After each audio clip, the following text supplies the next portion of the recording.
আপনারা যারা কম্বোডিয়া ভিজিটে আসতে চান তারা আসতে পারেন, কারণ কম্বোডিয়া দেখার মতো অনেক সুন্দর সুন্দর জায়গা আছে। সমুদ্র আছে, পাহাড় আছে, ঝর্ণা আছে, অনেক সুন্দর সুন্দর জায়গা আছে। তো যারা আমি মনে করি যারা সিঙ্গাপুর, মালয়েশিয়া, থাইল্যান্ড এই 3 দেশ ভ্রমণ দেন তারা সেই সাথে কম্বোডিয়াও যোগ করতে পারেন। কম্বোডিয়া যোগ করলে দেখা গেছে 4 দেশ একসাথে ভ্রমণ দিলে খুব একটা বেশি টাকা লাগবে না, অল্প কিছু টাকা অ্যাড করলেই আপনারা এই 4টে দেশ একসাথে ভ্রমণ করতে পারবেন।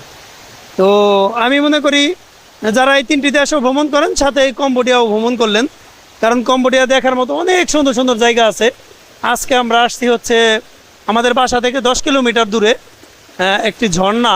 এই এরিয়াটায় অনেক কিছু আছে ভাই, এরিয়াটা দেখাও। এরিয়াটায় অনেক কিছু আছে কিন্তু ওইভাবে ভাই ওইদিকে একটু দেখাই। ওইদিকে আসার সময় একদম বাংলাদেশের যে সুন্দরবনের মতো, সুন্দরবনের চেয়েও আসলে সুন্দর। আসলে আমার বাংলাদেশ আমার কাছে ভালো লাগে, আমি এটা বললে লাভ নাই, কিন্তু সুন্দরবনের চেয়েও বেশি সুন্দর জায়গা পার হয়ে আমরা আসছি। এটা হচ্ছে ঝর্ণা।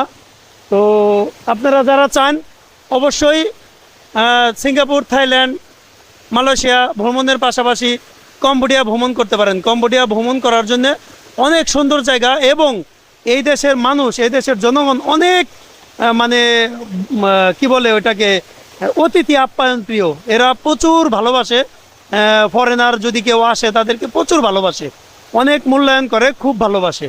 তো আপনারা কম্বোডিয়া ভ্রমণে আসতে পারেন। আরও অনেক কিছু দেখার সুন্দর জায়গা আছে। আপনারা ভালো থাকবেন, আমার ভিডিওটা শেয়ার করে দিবেন এবং আমার ফেসবুক পেজটা ফলো করে দিবেন। আমি নতুন নতুন ভিডিও দিব, আপনারা দেখবেন। সবাই ভালো থাকবেন। কম্বোডিয়া সম্পর্কে যে কোনো প্রশ্ন থাকলে কমেন্টস করতে পারেন অথবা ইনবক্স করতে পারেন।